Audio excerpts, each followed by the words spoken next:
noch kein Weg mehr zurück. Genau, es musste immer wild sein. Da gab es dann erstmal richtig Stress auch in der Band. Und dann sind wir dazu übergegangen, Blutsbrüderschaft zu schließen. Oh, okay. Mit so rostigen Rasierklingen. Die einen waren total am Ausrasten, die anderen waren am Beschwichtigen. Ja, ich war mal mit Peter zusammen und der Micha meinte immer, ich spann dir die Frau raus. Und der Peter, der hatte dann schon so einen Hals gehabt. Ah, dann hat die das Ding da reingeknallt und es ist stecken geblieben. Oh mein Gott. Wir sind Backstage in Stuttgart im Longhorn. Doro ist bei mir. Hi, Ja, servus. grüßt euch. Und wir sind ganz kurz vor der Show und wir haben jetzt noch die Zeit, mit Doro einmal über die Zeit aus den 80ern zu sprechen, die ihr nur aus Magazin kennt, die ich auch nur aus Magazin kenne, wo wir heute mal nachfragen, wie war es denn wirklich? Und wir können auch gleich einsteigen mit einer Sache, die wahrscheinlich relativ schwierig war. In den 80ern, du warst eigentlich so mit einer der ersten Frauen im Metal. Und ich habe ein Review rausgesucht vom Metal Hammer Nummer 2 von 1984. Das war die zweite Ausgabe überhaupt von Metal Hammer. Das stand in der Besprechung zu Burning the Witches. Obwohl ich meine, dass Frauen im Heavy Metal nichts zu suchen haben, passt die hübsche Dorothee Pesch mit ihrer frechen Stimme nicht schlecht in die junge Band. Das sagt Frank the Tank Kleiner. Der Tank, ernsthaft? Gut, wie bist du damals mit sowas umgegangen? Ach, ich habe es gelesen und ich fand es eigentlich amüsant, weil ich habe mich nie irgendwie so als Außenstehender gefühlt. Ich wollte immer Metal machen, ich liebe Musik, deswegen, also für mich das Thema, ob es jetzt Mann oder Frau war, das war nie ein Thema. Ich bin immer super gut behandelt worden, sehr gut supported worden, besonders bei den ersten Bands, wo wir mitgespielt haben. Also es war damals wirklich die größten Hallen, alles war die erste Band die erste Tour mit Judas Priest 1986, und dann mit Ronnie James Dio, dann mit Wasp, Motorhead, alles, und die waren immer sehr, sehr, sehr positiv, sehr unterstützend, und ja, ich habe mich also nie irgendwie so, wie so ein Fremdkörper gefühlt, und aber so Sprüche, ja, kenne ich, aber das hat mich nicht irgendwie berührt, weil es hat auch irgendwie nicht so der Wahrheit entsprochen. Ja. Klar waren weniger Frauen da in den 80ern, was natürlich heute bessere Balance ist, aber ja. Da hast du ja auch viel für getan und hast auch viele Türen geöffnet. Ich kann mich auch noch an ein Fotoshooting erinnern, wo ich gedacht habe, irgendwie versucht man dich irgendwie auch eher in so eine Sexobjekt-Ecke zu drängen. Ich kann mich erinnern, im Monsters of Rock Tourprogramm 1986, da war ein Bild drin, da ist nur eine Jeansjacke quasi an, ansonsten mehr oder minder oben ohne. Ja, wurde das sowas irgendwie aufgezogen? Ja, oder? Also es war in den 80ern, das war sehr... da musste man echt aufpassen, und wir waren ja eine neue Band, und da musste man wirklich manchmal sagen, ey, stopp, nee, das geht so nicht. Und also die haben schon versucht, so das so ein bisschen so auf die sexy Schiene da zu leiten, egal wer, so, also ob es jetzt, weiß nicht, Fotografen war oder Plattenfirma oder Agency, und dann habe ich gesagt, ich bin so, wie ich bin, ich möchte nicht irgendwie was darstellen, was ich nicht bin, und ich finde so natürlicher Sexappeal finde ich super, aber wenn es halt so gemacht ist, dann nimmt es halt auch weg von der Musik und von den ganzen künstlerischen, und deswegen muss man da ein bisschen aufpassen. Ja. Aber ich weiß, die Fotosession, das war, glaube ich, in England, da waren die auch nur Jeansjacke und aber weißt du, wenn es nur so ein bisschen auf ist, dann, wenn es geschmackvoll ist und so, war okay, aber aber die Leute haben es auch immer versucht. Man muss ja auch dazu sagen, Vince Neil hatte noch weniger in der Zeit, deutlich weniger. So. Ja, genau. Es war auch unsere Band, alle immer nackter Oberkörper, das war so angesagt. Sah auch gut aus, durchaus. Ja. Ich habe so ein ganz altes Fanclub-Magazin, so ein DIN A5 großes Schwarz-Weiß-Ding in Englisch geschrieben, ich glaube aber von Holländern gemacht, so wie das klang. Ja. Und da stand drin, dass ihr mit dem Burning the Witches Cover eigentlich sehr unglücklich wart und dass das irgendwie ohne eure Zustimmung stattgefunden hat. Ja, das also wir hatten einen Kumpel von uns, der hieß Nico, und der war Comiczeichner, und irgendwann kam ich bei dem ins Kinderzimmer, der hat nur bei seinen Eltern gewohnt, und ich glaube wir alle damals. Ja, und ich kam rein, und dann hatte der das Cover zu Burning the Witches, aber halt der Warlock, so wie wir ihn eben halt verstanden haben, so mit langen grauen Haaren, das ist ja eine männliche Hexe, ein Magier. Und und ich habe das Bild gesehen, dachte mir, super, genau, so, genau. Das hat auch damals der Nico gemalt.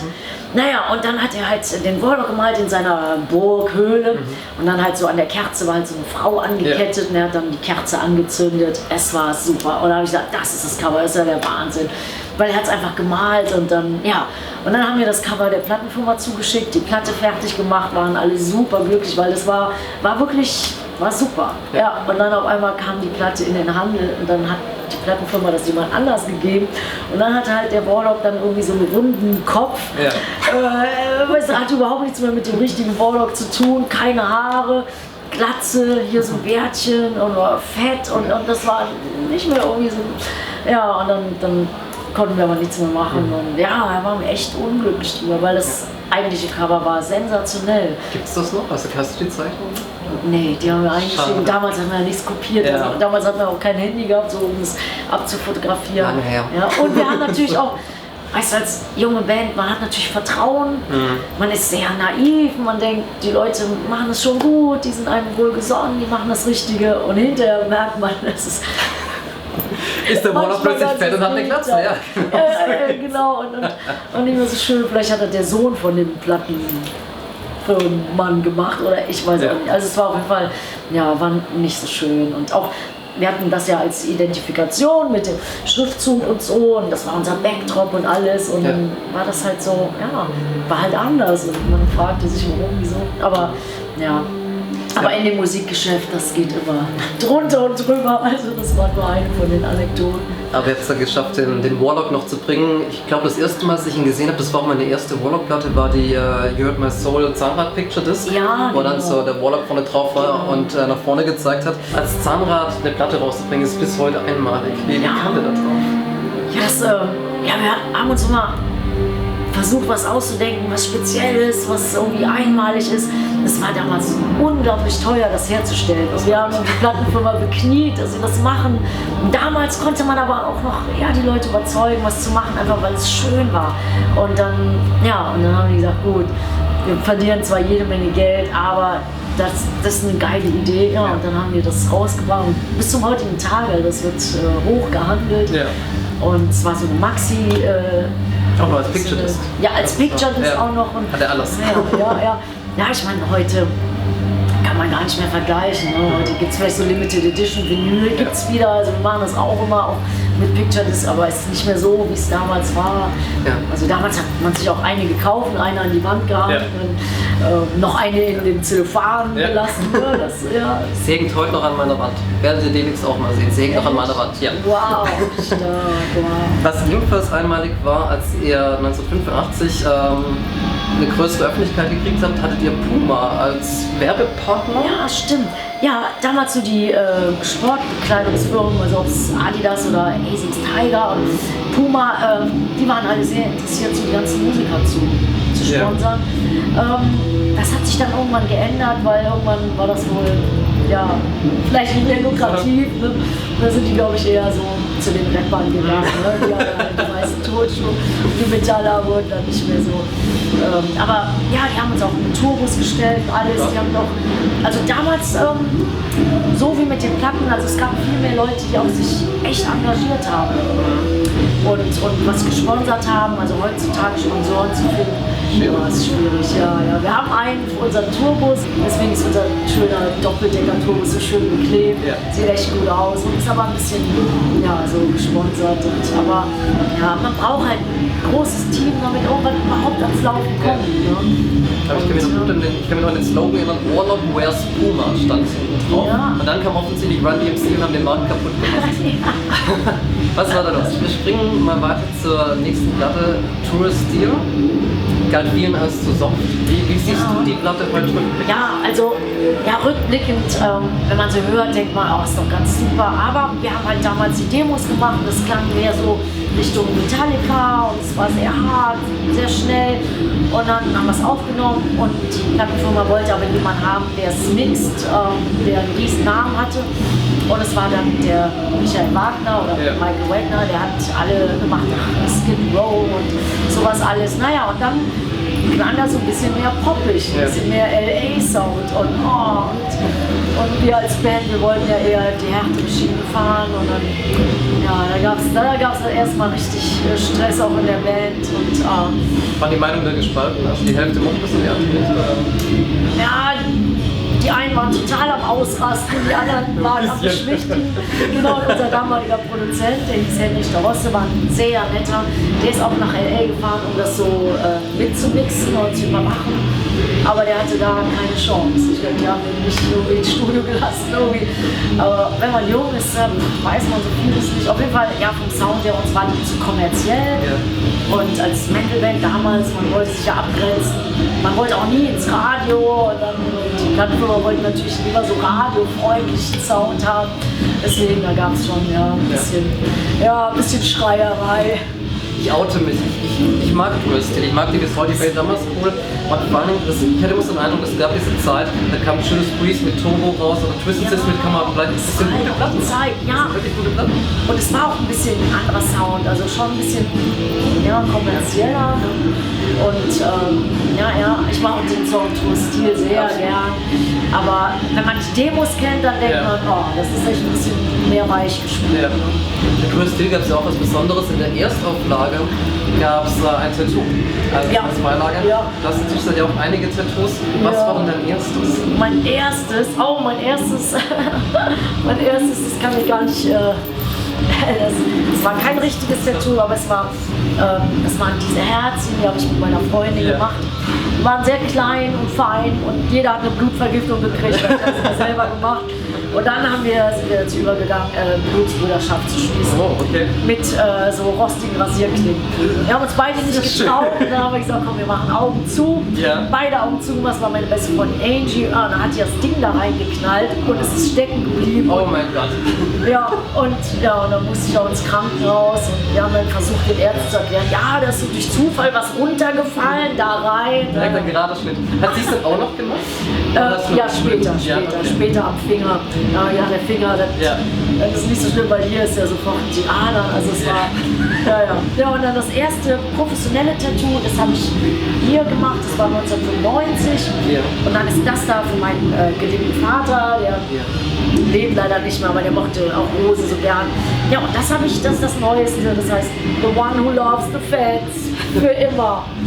Das habe ich mir zu meinem 30-jährigen Jubiläum gemacht, weil ich wollte den Fans einfach schwarz auf weiß sagen, ich meine es für immer und ich liebe die Fans über alles. Also ist ja auch wirklich ein Lebensmotor. Ja. Wie alt warst du bei den ersten selbstgemachten Tattoos? So 10, 11, mit Nadel und China-Tinte und Also die Rockkarriere war eigentlich vorgezeichnet schon in der Kindheit. Es gab keinen Weg mehr zurück. Genau, es musste immer wild sein und spannend und abenteuerlich. Warlock war in den 80er Jahren aber nicht nur ein Metal-Thema, sondern auch in der Teenie-Presse total präsent. Also Bravo, Popcorn, Pop-Hockey, kann man sich ja noch gar nicht mehr vorstellen, dass die Bravo richtige Musik damals noch abgebildet hat. Das war eine verrückte Zeit.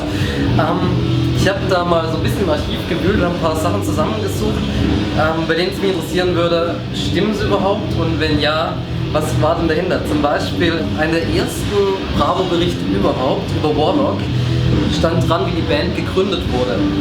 Doro stellte im Oktober 1982 mit Rudi Graf die Band auf die Beine. Doro hatte sich damals in Rudi verknallt und wollte unbedingt mit ihm zusammen auf der Bühne stehen. Die große Liebe zu Warlock geführt oder haben sie es nur ein bisschen beschönigt? Ja, das stimmte gar nicht. Ich fand Rudi zwar super, so als Musiker, auch als Mensch und mochte ihn sehr gern, aber in dem war ich jetzt gar nicht so verknallt. So. Vielleicht Jahre später, wie wir in der Band waren, aber so der Anfang. Aber eine schöne Geschichte zumindest. Ja, so typisch Bravo, genau. Bandgründung aus Liebe. Ja, Bandgründung aus Liebe, ja. Aber wir haben uns alle zusammengefunden, wir haben in demselben Proberaum gespielt und da waren, ich weiß nicht, hunderte von Bands.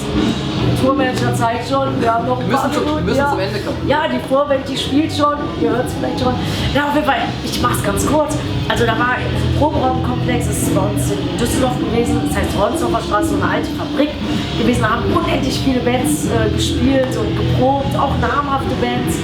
Und und dann sind wir uns immer so über den Weg gelaufen und ich hatte andere Bands gehabt, meine erste war Snakebite, dann Beast, dann Attack. Und dann war ich schon bei einer anderen Band eingestiegen, die ist Stormwind und dann bin ich freudestrahlend die Treppe hoch in den Proberaum und dann kam der Rudi mir entgegen und ich wollte schon immer gern was mit dem machen, immer. Also der war irgendwie auch so eine Lichtgestalt, geiler Gitarrist. Und meinte ich, Rudi, ich bin überall glücklich, ich bin bei Stormwind angestiegen. Und meinte, nein, ich wollte dich gerade fragen, ob wir was zusammen machen. Und meinte ich, ey, bist du sicher? Und ich hatte auch immer das Gefühl, wir sollen was zusammen machen. Ja, und dann bin ich wieder bei der anderen Band ausgestiegen und dann der Rudi und ich, wir haben was zusammen gemacht mit den damaligen Peter, Micha. Und dann noch einen anderen Bassisten, der war aber riesig groß, 2 Meter groß, etwas älter und irgendwann kam er zu uns an und meinte, ich weiß, ich bin euch zu alt, ich bin euch zu groß, ich verstehe es, wenn ihr mich rausschmeißt. Da habe ich gesagt, ja. Und so kam dann noch ein anderer Bassist rein, mit dem ich schon vorher in einer anderen Band war. Ja, und so war das Line-Up, das erste Line-Up stand das. Und, aber so ähnlich wie es in der Bravo-Stadt, so halb. Die wahre Geschichte zur Bandgründung, da wird es zum Ende kommen müssen, kannst du es total geschickt abkürzen, weil ich habe noch eine letzte Geschichte aus der Popcorn, die sind auch auf die Liebesgeschichte eingestiegen. Allerdings haben die andere Bandmitglieder genommen für die gleiche Geschichte. Du wärst damals mit Warner-Gitarrist Peter liiert gewesen und euer Schlagzeuger Micha wäre ebenfalls nicht verliebt gewesen, was dann zu Spannungen in der Band gesorgt hat.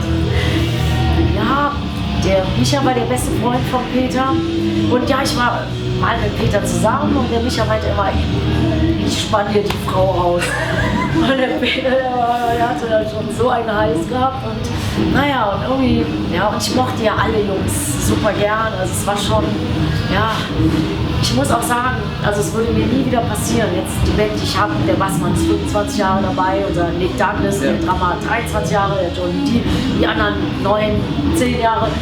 Und also, wenn man was professionell machen möchte, ist es ratsam, nicht irgendwie als Pärchen da irgendwie was zu machen, weil es muss professionell bleiben und wir sind echt Familie, so ist wieder, ja, so brüderlich, schwesterlich, total Team, aber halt, wenn da so Liebe dazwischen kommt, das, genau, und wenn es dann nämlich dann mal anders sich verändert, dann ist ganz schwierig, dann fällt sich noch die Band auseinander, deswegen. Aber so ganz früh, wo ich angefangen habe. Ich wusste auch nie, dass wir irgendwie so lange machen.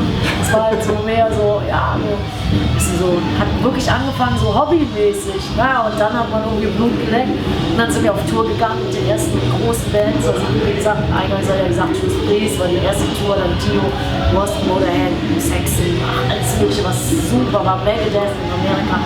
Naja, und dann muss es halt professionell sein und dann, ja, dann ist es gut, neutral zu sein. Absolut. Ja. Der Tourmanager war ein zweites Mal da. Wir kommen zum Ende. Ja, leider. Vielen Dank, Doro. Ich habe mich sehr gefreut. Ja. Ich wünsche eine große Show und ich freue mich jetzt auf dich. Ja, bis auf bald. Ja. So. Hey, hier ist die Doro Pesch. Ich grüße euch von ganzem Herzen. Ihr seht Neon Sunsets und ich wünsche euch viel Spaß, Rock on und macht's gut.